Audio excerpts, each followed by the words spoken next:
So guys welcome back to channel. आज हम पढ़ेंगे पोलियो सर्वाइलेंस के बारे में। एक बड़ा टॉपिक है but I will describe in short, आप लोगों को काफ़ी समझने में इजी होगा।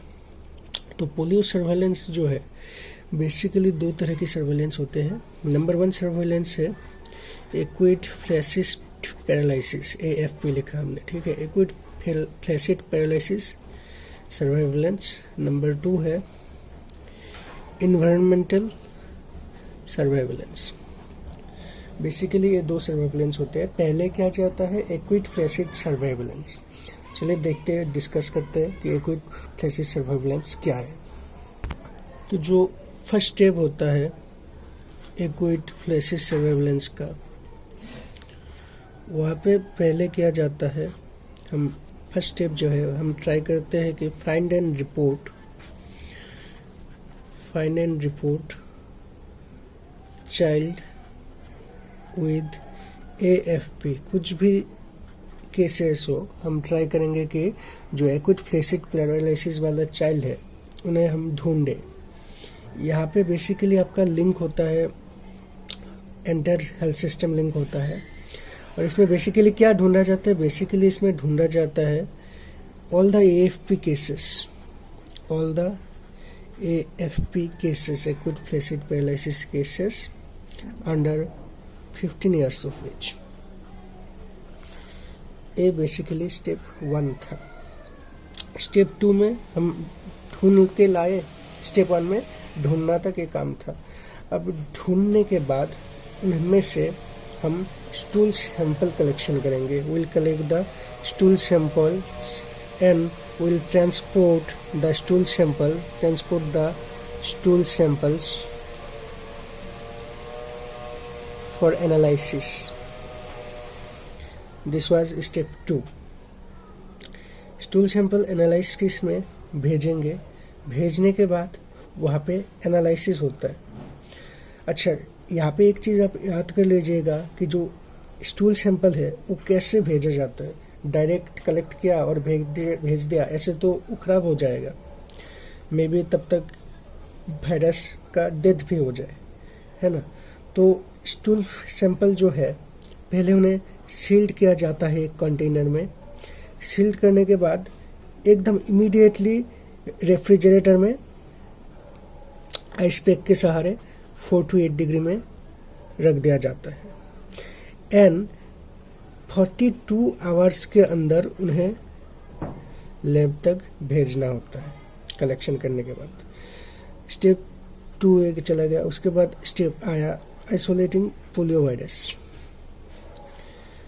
ये काफ़ी इम्पोर्टेंट है कि हर एक AFP केस में पोलियो नहीं होता है, और पोलियो होता भी है, आइसोलेटिंग पोलियो वायरस अगर पोलियो होता भी है उनमें से भी 2 केस होता है। हमें ढूंढना होता है कि वो वाइल्ड पोलियो वायरस है या फिर जो वैक्सीन के थ्रू गया हुआ पोलियो वायरस है। हमें ये करना होता है यहाँ पे। अगर वायरस आइसोलेशन हो गया, एक चीज़ याद रख लीजिएगा कि 1999 के बाद जो वाइल्ड पोलियो वायरस है या नेचुरल पोलियो वायरस भी कह सकते हैं, वो नहीं मिला है लेबोरेटरीज में।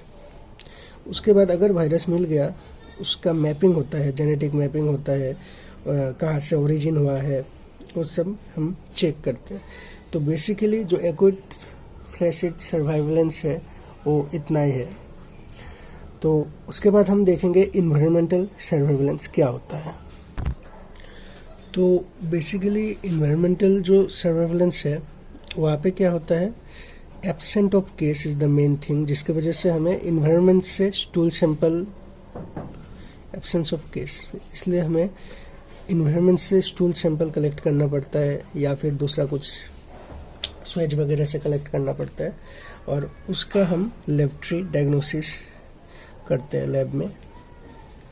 और एक क्या जाता है जहाँ पे एंडेमिक हो, अगर इन्वायरमेंट के सैंपल से रिजल्ट पॉजिटिव आ गया तो इट डिनोट्स एंडेमिक थिंग, है ना।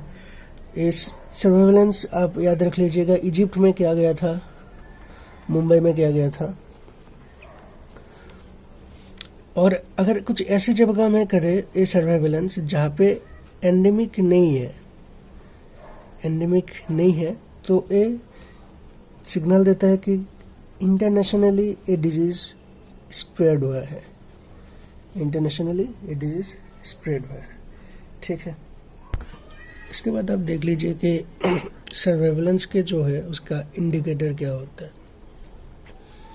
हम कैसे इंडिकेट करेंगे कि सर्वेलेंस अच्छा हो रहा है, खराब हो रहा है। तो फर्स्ट थिंग, जब हम कंप्लीट रिपोर्ट कब कहेंगे, कंप्लीट रिपोर्ट ये हम कहेंगे अगर 80% वीकली रिपोर्ट हो या फिर मंथली रिपोर्ट हो AFP सर्वेलेंस का और टाइमली रिसीव्ड हो जाए। नो डाउट वहाँ पे 0 पॉजिटिव केस ही क्यों ना रहे कि एक भी केसेस नहीं है, वही रिपोर्ट भेज दे पर टाइमली भेज।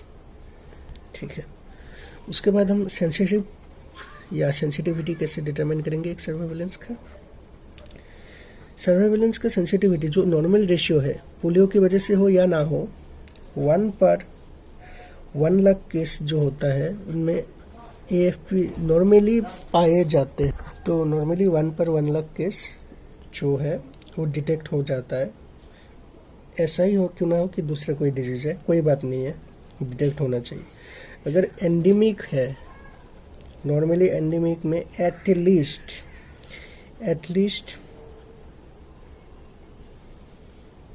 2/1 लाख AFP निकल के आते हैं। So this was the sensitivity. उसके बाद आते हैं completeness of investigation.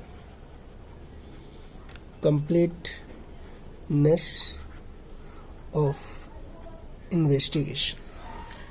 So investigation क्या है, जितना भी केस आएगा उनमें से 80% सैंपल से, मतलब 80% AFP केसेस से एडिक्वेट सैंपल को जांच होगा एडिक्वेट सैंपल का। तो अगर ऐसा हो जाता है तब हम कहते हैं कि कंप्लीटनेस ऑफ इन्वेस्टिगेशन।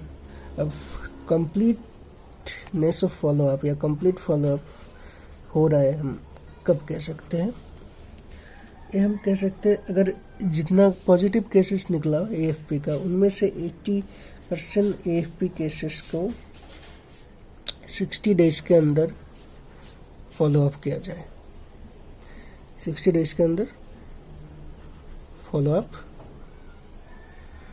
किया जाता है।